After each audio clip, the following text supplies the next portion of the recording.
श्री श्री ठाकुर और समस्त इष्ट परिवार श्रीचरणे मोर कोटि कोटि प्रणाम एवं मोर वीडियो देखुथिबा समस्त को मोर आनंद भरा जय गुरु। आजिर आलोचनार विषय वस्तु हेउची भल लोकंक सहित खराब काहेकि होइथाय। वीडियोटी को शेष पर्यंत देखिबे। जदि चैनलटी को नुआ आसी थांती तेबे चैनलटी को सब्सक्राइब करबा पई भूलिबेनी। श्री श्री ठाकुर कहती कर्म को बाद दे धर्म होएना, सेथिपाई कर्म करने ही हेब, ता भी सत्कर्म।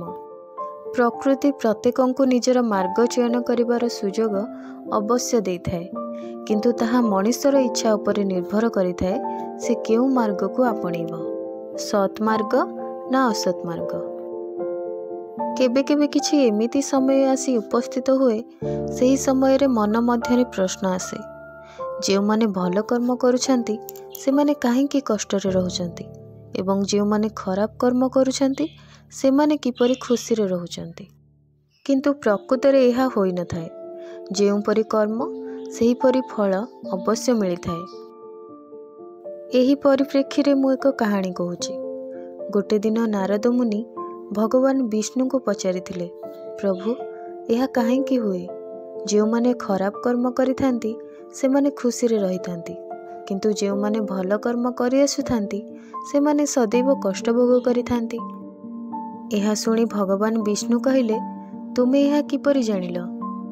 एहा परे नारद मुनि कहिले, आज सकाळे गोटे गोमाता गभीर पंक मध्यरे फसी रहिथिले। सेही समय रे जणे व्यक्ति तांको देखिले, किंतु उद्धार करिबा बदଳରେ गोमातांक उपरे पाद रखी अपर पार्श्व को चलीगले। किछि दूर जिबा परे रास्तारे पड़िथिबा गोटे ब्याग रे किछि टंका भर्ती होइथिबार पाइले। तेणु से खुशी खुशी रे घर को चलीगले। एहा परे अन्य जणे व्यक्ति गोमातांकर एही अवस्था देखि निजर कौशल द्वारा उद्धार करिबारे सक्षम हेले। एहा परे से निज घर को फेरी जाउथिबा बेले गोटे पत्थर सहित झुंटी होई तळे पड़ीगले। शरीर रे तांकर अनेक आघात लागिला। तेणु से मन दुखरे घर को फेरिले। एबे आपण कहंतु प्रभु एमिति काहेकि हेला?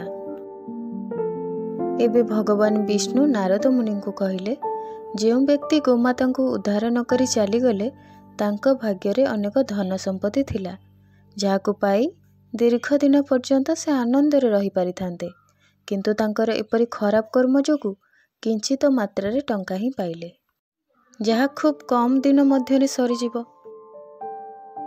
एवं जो व्यक्ति गोमाता को उद्धार करथिले तांकर आज मृत्यु जोग थिला, किंतु निजर सुकर्म जोगु एक छोट दुर्घटना घटिला।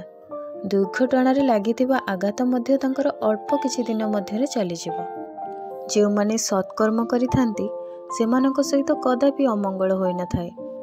कर्म नेई समस्त को निज निजर फल भोग करबाको होय थाए, किंतु यह साधारण मनीष पक्षरे बुझिबा टिके कष्टसाध्य होय थाए। यह सुनी नारद मुनिंकर संशय दूर होइतिला।